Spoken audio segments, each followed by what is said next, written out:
நமக்கு தான் பிரச்சனைகள் போராட்டங்கள்லாம் ஐயோ இப்படி இருக்கே அப்படி இருக்கேன்னு தலை சுற்றுது, கண்ணை கட்டுது, என்னமோ பண்ணுதே, நம்ம என்ன பண்ண போகிறோமோ தோல்விதான் போல அப்படின்னு அவர் எல்லாவற்றையும் பார்த்தவர்.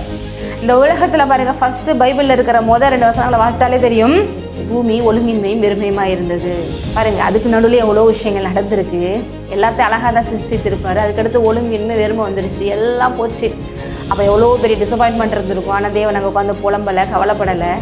வெளிச்சம் உண்டாக கிடவுது என்று சொல்லி மாற்றி எல்லாத்தையும் புதுப்பித்து மறுபடியும் புதிய உலகத்தை உருவாக்குறாரு. அதனால் அவருக்கு ஒரு விஷயத்தில் இப்படி ஏமாற்றமோ இல்லை அப்படியே ஒரு டிசப்பாயின்மெண்ட்டு இல்லை ஒரு லாஸோ இல்லை எதிர்பார்க்காத ஒன்று நடக்கும் போதோ ஷாக்கோ இல்லை பயந்தோ குழப்பிக்கிறதோ அவர் கிடையாது. அவர் என்னைக்கு தெளிவாக இருக்கிறாரு.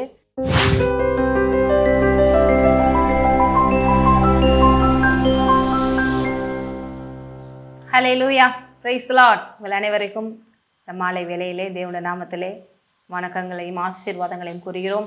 ஆண்டவராகிய இயேசு நாமத்திலே வாழ்த்துக்கள்.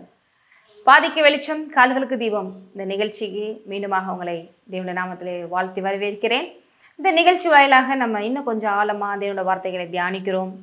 ஒரு குறிப்பிட்ட சத்தியத்தை, ஒரு வெளிப்பாடுகளை நம்ம பெற்றுக்கொள்ள, அதை தியானிக்க இந்த நிகழ்ச்சி அதிகமாக ஆசீர்வாதமாக இருக்கிறது. இது அநேகர் முழுமையாக கேளுங்க. ஏன்னா நேரமின்மை அப்படிங்கிறது நம்மளாம் ஒரு ஏற்படுத்தி கொள்கிற ஒன்று தான் ஒழிய எல்லாத்துக்குமே தேவனுக்காக நம்ம டைம் கொடுக்கும்போது நமக்கு அது ஆசீர்வாதம் தான். ஆகவே இன்னும் அதிகமாக அவரோட ப்ரெசன்ஸில் நம்ம உட்கார அந்த வார்த்தைகளை கேட்க இருக்கும்போது உங்கள் வாழ்க்கையில் ஒரு நன்மையும் குறைவுபடாது. ஆமென். ஆகவே முழுமையாக கேளுங்க. கேட்டு இதில் இருக்கிற ரெவலேஷனை புரிந்து கொண்டு அதுக்கடுத்து நீங்கள் வாழ்க்கையில் அதை அப்ளை பண்ணி பாருங்கள். கண்டிப்பாக நீங்கள் ஆசீர்வதிக்கப்படுவது மிக அதிகமாக அநேகருக்கு ஆசீர்வாதமாக இருப்பது உறுதி. ஏன்னா தேவனுடைய பிள்ளைகளாகிய நம்ம ஆசீர்வதிக்கப்பட்டு ஆசீர்வாதமாக இருப்பது தான் நமக்கு இருக்கிற மிகப்பெரிய ஒரு பாக்கியம். இன்றைக்கு தேவன் சொல்கிறாரு, ஒருவேளை பிரச்சனைகள், போராட்டங்கள், கலக்கங்கள், நான் எப்படி வாழ்கிறது, இந்த உலகத்தில் எப்படி நான் இருக்கிறது, எப்படி சமாளிக்கிறது, என் எதிர்காலத்தில் நான் எப்படி நான் இருக்க போகிறனோ, இல்லை நான் நம்பி இருக்கிற விஷயங்கள் மாறிடுமோ, இல்லை நீங்கள் இப்போயே சில விஷயங்கள்னால டிசப்பாயின்மெண்ட்ஸ் ஆகி அப்படி விரக்தியில் எல்லாமே என்னை கைவிட்டுட்டாங்க, எதுவுமே இல்லை, இல்லை ஒரு பெரிய அளவுக்கு ஒரு போராட்டம், இதுலேருந்து எப்படி வெளில கொண்டு வர்றது, என் பிள்ளைகளை எப்படி இதுலேருந்து கொண்டு வர்றது, என் குடும்பத்தை எப்படி கொண்டு வர்றது, என் பிஸ்னஸில் ஒரு பெரிய ஒரு தோல்வி ஆகி போச்சு, எப்படி நான் வெளியில் வர்றது, இல்லை அநேக எதிரிகள் அவங்க என்னை கெடுக்க பார்க்குறாங்க, வைக்க பார்க்குறாங்க, இந்த மாதிரி எந்த வகையான ஒரு சிக்கலாக இருக்கலாம், பிரச்சனைகளாக இருக்கலாம். முதல்ல தேவ பிள்ளைகளாகிய நீங்கள் நம்ம ஒவ்வொருவரும் ஒன்று தெரிந்து கொள்ளணும், நம்ம தனியால் அல்ல. ஹல்லேலூயா. நம்ம தனியால் அல்ல, நமக்காக யாவற்றையும் செய்து முடிக்கிற தேவன் ஒருவர் இருக்கிறார். அவரை நம்புகிறவர்களை வெட்கப்படுத்தாத தேவன் ஒருவர் இருக்கிறார். நமக்காக எப்பொழுதும் செயலாற்றுகிறவர் ஒருவர் இருக்கிறார் என்பதை நம்ம மறந்து விடவே கூடாது. அந்த கர்த்தர் தான் சொல்றாரு, உனக்காக நான் யுத்தம் செய்கிறவராயிருக்கிறேன். ஹல்லேலூயா. உங்கள் வாழ்க்கையில் நீங்கள் போராடிட்டு இருக்கிற விஷயங்கள் எல்லாத்துக்கும் பின்னாலையும் பாருங்க, பிசாசு எல்லா பிரச்சனைகளும் காரணமாக இருக்கிறான். எபேசியர்ல வசனங்கள் சொல்லுகிறது, மாம்சத்தோடும் இரத்தத்தோடும் நமக்கு போராட்டம் அல்ல, துரைத்தனங்களோடும் அதிகாரங்களோடும் அந்தகார லோகாதிபதிகளோடும் வானமண்டலத்தில் பொல்லாத அவைகளின் சேனைகளோடும் தான் நமக்கு போராட்டம். எபேசியர்ல உங்களுக்கு அந்த வசனத்தை நான் வாசித்து எத்தனையோ முறை உங்களுக்கு நான் நம்ம ஊழியத்தில் இந்த விஷயங்களெல்லாம் ரெகுலராக பார்த்துட்டு வர்றவங்களுக்கெல்லாம் தெரியும். இதை நான் நிறைய முறை இந்த வசனங்களெல்லாம் உங்களுக்கு நான் கவர் பண்ணியிருக்கேன். இருந்தாலும் சொல்ல வேண்டியது முக்கியமான ஒன்று, எபேசியர் 6ஆம் அதிகாரத்தில் இருக்குது, 12 பாருங்கள் அந்த வசனங்கள்லாம் இருக்குது. அப்போ சேனைகளோட பொல்லாதவின் சேனை நமக்கு போராட்டம் உண்டு. அப்போ இந்த போராட்டத்தை நீங்கள் தனியாக போராடலை, தேவனோடு போராடுறீங்க. இன்னும் சொல்ல போனால் தேவன் நமக்காக யுத்தம் பண்ணிக்கிறார். அவர் நமக்காக யுத்தம் பண்ணிக்கிறார், நம்ம சும்மா இருக்கிறோம் அப்படின்னு இங்கே வந்திருக்கு. அப்படின்னா என்ன அப்படின்னா, இங்கிலீஷில் அழகாக வருது பாருங்கள். முதல் இந்த வசனத்தை தமிழில் உங்களுக்கு வாசிக்கிறேன். யாத்திராகமம் 14ஆம் அதிகாரம் 14ஆம் வசனம், 14 கர்த்தர் உங்களுக்காக யுத்தம் பண்ணுவார், நீங்கள் சும்மா இருப்பீர்கள். ஹல்லேலூயா. இது செங்கடலில் பிளக்கிறதுக்கு முன்னால் இந்த இடத்துல பேசப்படுகிற ஒன்று. அதுக்கடுத்து செங்கடல் பிளக்கப்படுகிறது. யாரை கொண்டு பிளக்கப்படுகிறது? மோசே தான். தேவன் யுத்தம் பண்ணுகிறார் அப்படின்னா அவர் நம்ம பேசாமல் இருப்போம், மேலே இருந்து அவரே எல்லாமே செஞ்சிருவார், நம்ம பேசாமல் இருக்கணும், தூங்கணும் அப்படின்னு கிடையாது. இல்லை எதுவுமே செய்யாமல் பேசாமல் பார்த்துட்டே இருக்கணும் கிடையாது. நம்ம மூலமாக தான் செய்வார், நமக்குள்ளே இருந்து தான் செயலாற்றுவார்.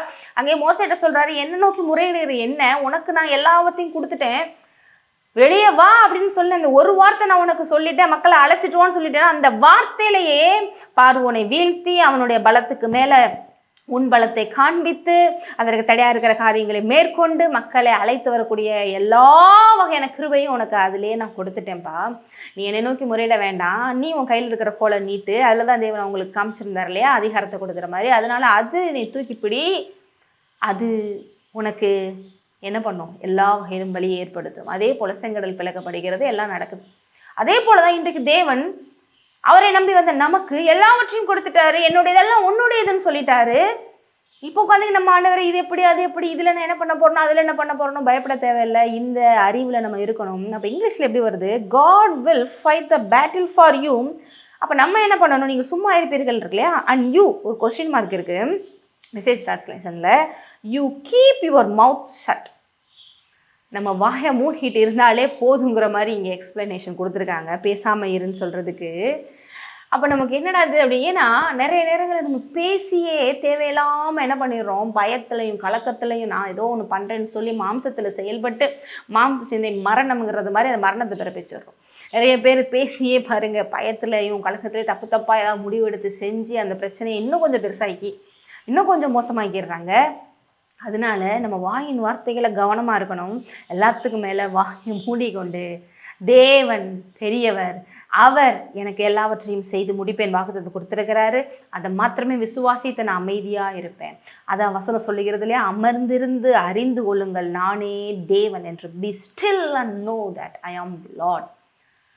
அந்த பொறுமையை அமர்ந்திருந்து அந்த சுச்சுவேஷன் இப்படி பண்ணிடணும் நமக்கு மூளை பாருங்க மாம்சத்தில் செயல்பட சொல்லும். ஐயோ இந்த நேரத்தில் இப்படி சும்மா இருக்கக்கூடாது, இதை பண்ணிடணும் அதை பண்ணிடணும், 4 வார்த்தை கேட்டணும், 4 விஷயங்கள் செஞ்சிடணும், எப்படி பார்த்துட்டு சும்மா இருக்கிறது அப்படின்னு. ஆனால் தேவன் சொல்கிறாரு, அமர்ந்திருந்து அறிந்து கொள், ஜஸ்ட் பி குவைட், நான் பார்த்துக்கிறேன் அப்படின்னா. அந்த இடத்துல சில நேரங்கள் யுத்தம் நம்ம வாங்கிட்டு மூடி இருந்தாலே, அன்றைங்க பெரிய அளவுக்கு பிசாசுக்கு நம்ம கோஆப்ரேட் பண்ணாமல் இருந்தாலே அங்கே எல்லாமே நல்லபடியாக முடியும். அப்போ நம்ம வாய் அடக்கிறதுக்கே தேவன் பெரிய விஷயங்கள் செய்ய வேண்டியது இருக்குது. ஏன்னா நம்ம தெரியாமல் அந்த பிசாசோட போய் அவனுடைய இந்த விஷயங்களில் போய் தெரியாமல் போய் காலை வச்சுட்டோம், அவனோட தந்திரத்தில் சூழ்ச்சி இல்லைனா, ஏன்னா அந்த இமோஷனலில் பாருங்கள் நம்ம என்னத்தையாவது பண்ணிடுவோம். அப்போ என்ன ஆகுது, பெரிய அளவிற்கு நம்மளை அவன் சேதப்படுத்த, நம்மளை மேற்கொள்ள, நம்ம தோல்வியை தழுவ வைக்க அது ஒரு காரணமாகிறது. அதனால தான் தேவன் அமர்ந்திருந்து அறிந்து கொள். சகரியாக்கு வாயை மூடுறதில்லையே யோவான் பிறக்கிற வரைக்கும். இந்த மாதிரி தான் நிறைய நேரங்களில் நம்ம ஆசீர்வாதத்துக்கு அடுத்து நடக்க போகிற நல்ல விஷயங்களுக்கு நம்மளே ஒரு தடையாக இருந்துருவோம். இல்லை புலம்பி, இல்லை உட்காந்துக்கிட்டு முரட்டாட்டம் பண்ணி, இல்லை தேவையில்லாத மரணத்தை பேசியே கெடுத்துருவோம். அதனால தான் இந்த இடத்துல you keep your mouth shut, பேசாமல் இருங்க அப்படின்னு போட்டிருக்கு. பேசாமல் இருங்கன்னா தேவையானதை பேசணும், தேவையில்லாததை பேசக்கூடாது. இங்கே பாருங்கள், ஏன்னா ஒரு நம்ம ஒரு அப்நார்மல் சுச்சுவேஷனுக்குள்ளே நம்ம போயிட்டோம்னா நம்மள அறியாமலே பதற்றோம், குழப்பம் அதெல்லாம் வரும்போது நம்மள அறியாமலே புலம்பலில் வச்சிருது, நம்மள குழம்பமான வார்த்தைகள், இல்லை தப்பாக பதட்டத்தில் முடிவெடுக்க வச்சிருது. அதுவே பெரிய அளவுக்கு பிசாசுக்கு நம்ம வாசலை திறந்து விட்ட மாதிரி ஆயிடுது.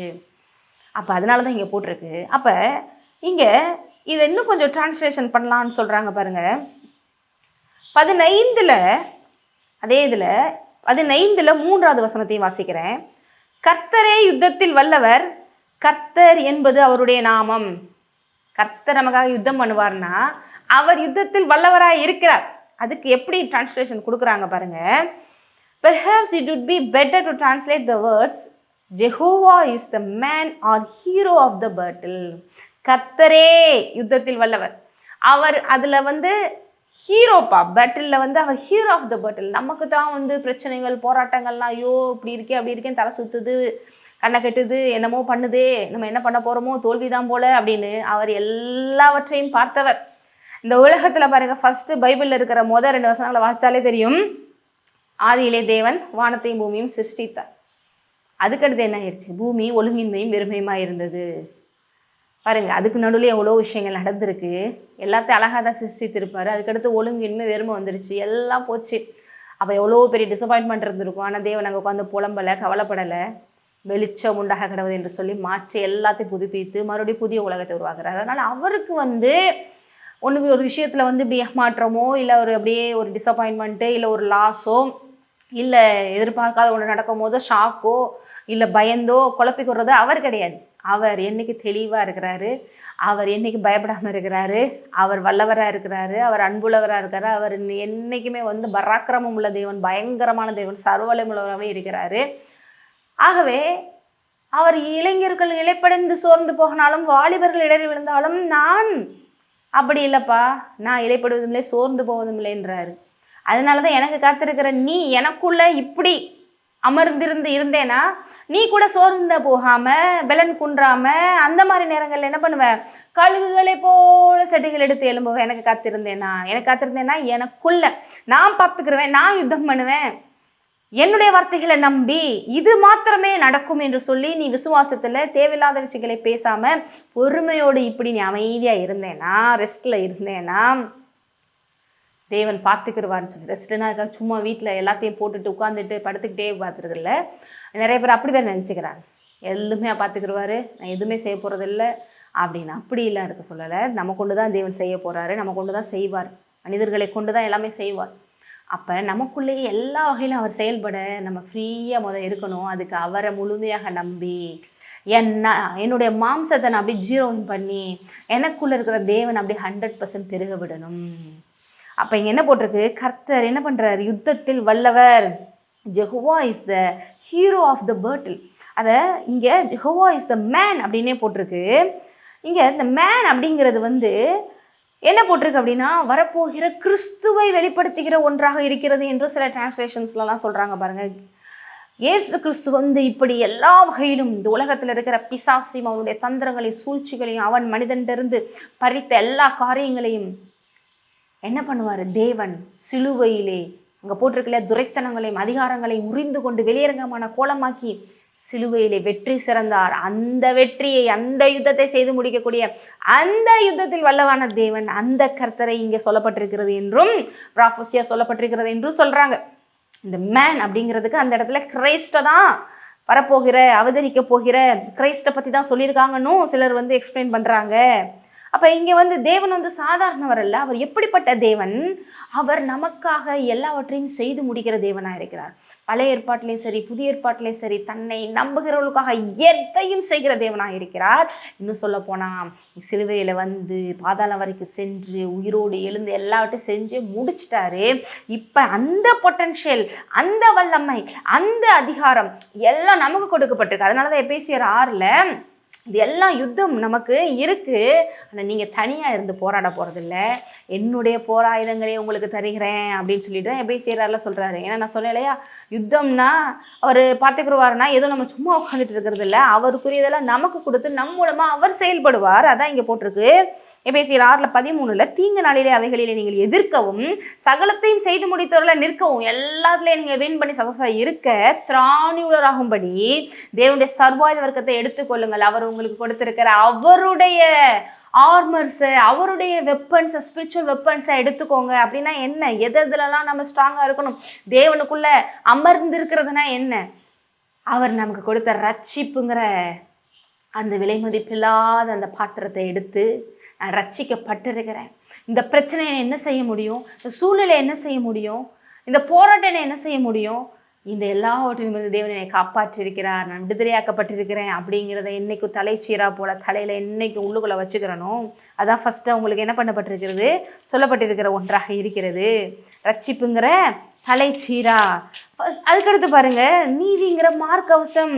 பிசாசு எப்பயுமே பாருங்க, நீ தேவனுக்கு முன்னாடி நிற்க தகுதி கிடையாது, நீ எல்லாம் ஒரு ஆளா, நீ எல்லாம் ஒரு தகுதி இல்லை அப்படின்னு சொல்லி குற்ற உணர்வை ஏற்படுத்துவான், தேவன்கிட்ட நெருங்க விட மாட்டான்.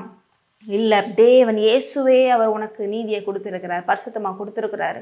தைரியமாக அவர் கிருபாசன தண்டை அப்பா பிதாவை என்று கூப்பிட்டு வேண்டியவைகளை பெற்றுக்கொள்ளக்கூடிய புத்திர சுகார பாக்கியத்தை கொடுத்துருக்காருங்கிற அந்த விஷயத்தை என்னைக்கு இருதயத்தில் வைத்துக்கொள்ளணும். ஏன்னா இங்கே தான் அந்த குற்ற மனப்பான்மை வருது. அந்த விஷயத்தில் எல்லாரோட இருதயத்தை காத்து கொள்ளணும். அப்போ நீதிங்கிற மார்க்கவசத்தை எப்படி ஒரு போர் வீரன் இருதயத்தை காப்பாற்றுறதுக்கு, ஃபிசிக்கலாக அந்த ஹார்ட்டை காப்பாற்றுறதுக்கு எப்படி மார்க்கவசத்தை அணிஞ்சுக்கணும், அந்த மாதிரி அணிந்து கொள்ளணும். சமாதானத்திற்கு சுவிசேஷத்திற்குரிய பாதரட்சையை, அதாவது கால்களிலே தொடுத்து கொள்ளணும். என்னைக்கு சுவிசேஷத்தை சொல்ல, ஏன் சுவிசேஷம் சொல்லணும்னு நான் ஏற்கனவே சொல்லியிருக்கேன். ஒன்று இந்த உலகத்தில் இருக்கிறவங்க ஆசீர்வதிக்கப்படுறது, இன்னொன்று நமக்கே அது ரொம்ப ஆசீர்வாதம். ஏன்னா சொல்ல சொல்ல சொல்ல எவ்வளோ நல்லவருங்கிறது நமக்குள்ளே பதியுது. இன்னும் சொல்லப்போனால் உலகத்தில் இருக்கிற எல்லாம் மாறும்போது நமக்கு அது சமாதானத்தையும் சந்தோஷத்தையும் இந்த உலகத்தில் ஒரு அருமையான வாழ்க்கையும் வாழ உதவி செய்கிறது. தேவனுடைய ராஜ்யம் பலமாக இந்த பூமியிலே வரும்.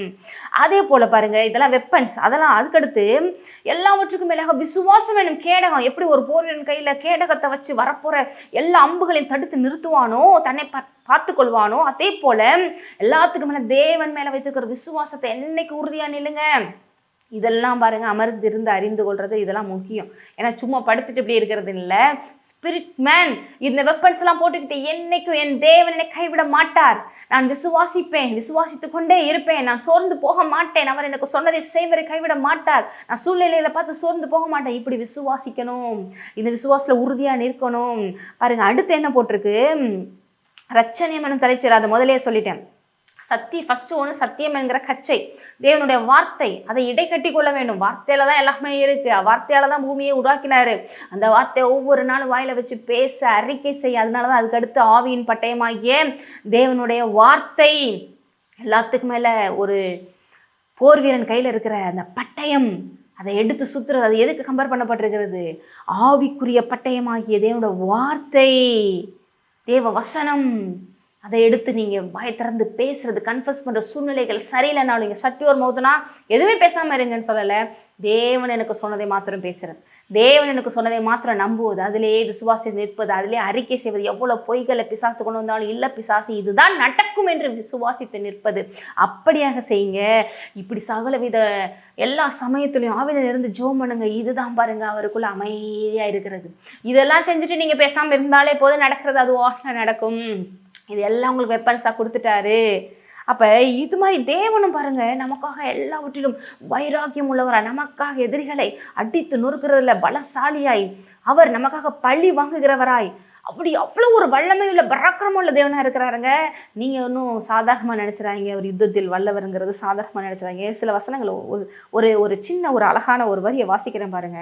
தேவன் எப்படிப்பட்டவராக இருக்கிறார். A warrior well versed in all the arts of war and abundantly qualified for it, having consummate wisdom, strength and courage, and thoroughly furnished and acquitted for it, having on the breastplate of righteousness and the helmet of salvation, garment of vengeance, பள்ளி வாங்குறது. இது எல்லாம் பாருங்க அந்த warrior வச்சிருக்காரு. அடுத்து zeal, தேவன் நம்ம மேல ஒரு ஜீலோட இருக்காரு. இது ஏன் பிள்ளை, எனக்கு சொந்தம், எனக்கு இதை விட்டு கொடுக்க மாட்டேங்கிறத ஆடை அணிஞ்சிருக்கிறாரு. இதே போல சொல்லிக்கோட்டே போலாம் பாருங்க. அவர் ரத்தத்தை கொடுத்து நம்மளை சம்பாதிச்சிருக்காரு, நம்மளை விட்டு கொடுக்கவே மாட்டார். இப்படிப்பட்ட தேவன் தான் நமக்காக யுத்தம் செய்கிறார் என்று வேதம் சொல்கிறது. அப்ப இப்படிப்பட்ட தேவன் எப்படி நம்மளை விட்டு கொடுப்பாரு? இதே சம்பந்தப்பட்ட சில வசனங்களை மட்டும் ஒரு சில இடங்கள்ல இருக்கிறத மட்டும் நான் உங்களுக்கு வாசிக்க விரும்புகிறேன். அதுக்கடுத்து நம்ம முடிச்சிருவோம். இதே இடத்துல நமக்கு நிறைய உபாகமம்ல பாருங்க 20:4 உங்களுக்காக உங்கள் சத்துருக்களோட யுத்தம் பண்ணவும் உங்களை ரட்சிக்கவும் உங்களோட கூட போகிறவர் உங்கள் தேவனாகிய கர்த்தர் என்று சொல்ல வேண்டும். நாமும் இதை சொல்லணும். எனக்காக யுத்தம் பண்ற தேவன் ஒருத்தர் இருக்கார், நான் பயப்பட மாட்டேன், என் வாழ்க்கையில எந்த சூழ்நிலை பயப்பட மாட்டேன், எனக்காக அவர் யுத்தம் செய்வார், அவர் பார்த்து கொள்வார், நான் அவரை நம்பி சுகமா இருப்பேன் என்று சொல்லணும். அதே போல பாருங்க, சங்கீதம் 144:1 தாவீது சொல்றாரு, என் கைகளை போருக்கும் என் விரல்களை யுத்தத்திற்கும் படிப்பிக்கிற என் கண்மலையாக கர்த்தருக்கு சோத்திரம். நம்ம எக்யூப் பண்றாருங்க. அதான் சொன்ன நம்மை கொண்டு செய்யறாருன்னு. இந்த வெப்பன்ஸை காமிச்சாலே ஆர்மர் ஆஃப் காட். இப்படி நம்மளை போருக்கும் விரல்களை யுத்தத்திற்கும் நம்மளை படிப்பிக்கிற கண்மலை கர்த்தருக்கு சோத்திரம். யுத்தத்திற்கு நீர் என்னை பலத்தால் இடைக்கட்டி என் மேல் எழும்பினவர்களை என் கீழ் மடங்க பண்ணினீர். அதனால 27:3 சங்கீதத்துல சொல்றாரு, எனக்கு விரோதமாக ஒரு பாளையமே இறங்கினாலும் என் இருதயம் பயப்படாது. இப்படி ஒரு மைண்ட் செட் வந்துருச்சுன்னா பயப்படுமா? என் பக்கத்தில் 1000 என் வலதுபுறத்தில் 16 இருந்தாலும் எது என்ன செய்ய முடியும்னு சொல்லலாம். எலிசா சொல்றாரு, வேலைக்காரர் அவர் கண்களை திறந்து விடுங்க ஆண்டவரே, அவரோடு இருப்பவர் பார்த்து நம்மோடு இருப்பவர்கள் அதிகம். இந்த மைண்ட் செட் வந்துடும். என் மேல் யுத்தம் எழும்பினாலும் இதிலே நான் நம்பிக்கையா இருப்பேன். நீதிமொழிகள் அதனால தான் வசனம் சொல்லுது 21:31 குதிரை யுத்த நாளுக்கு ஆயத்தப்படும், ஜெயமோ கர்த்தரால் வரும். அப்ப இந்த ஜெயத்தை கொடுக்கிற தேவன், எப்பொழுதும் யெகோவா நிச்சயம் இருக்கிற தேவன் நம் சார்பில் யுத்தம் பண்ணும்போது நமக்கே வெற்றி. அவன் எது குறித்து கவலைப்படாதீங்க. இப்படி நீங்க தேவனுடைய இந்த ரெவலேஷன்ல நீங்க ஃபில்லாகுங்க, எல்லா காரியங்களும் நமக்கு வெற்றி. செபிப்போம். நன்றி அப்பா, பிசாசு தோற்கடிக்கப்பட்டு வேட்டான் தகப்பனே, எங்களுக்குள்ள இருக்கிற நீர் பெரியவர் அப்பா. நாங்கள் அவனை இந்த விதமான வெளிப்பாட்டோடு அவனை வீழ்த்தி உம்முடைய நாம மகிமைக்காக வெற்றியை எடுக்க விட்டு கொடுக்கிறோம். இயேசுவின் நாமத்திலே ஆமென். என் ஆத்துமாவே கர்த்தரை ஸ்தோத்திரி, என் முழு உலமே அவருடைய பரிசுத்த நாமத்தை ஸ்தோத்திரி. என் ஆத்துமாவே கர்த்தரை ஸ்தோத்திரி, கர்த்தர் செய்த சகல உபகாரியங்களை மறவாதே. ஆமென். என்னுடைய கிருபையும் சமாதானம் உங்களோடு இருப்பதாக. நீங்கள் ஆசீர்வதிக்கிறேன்.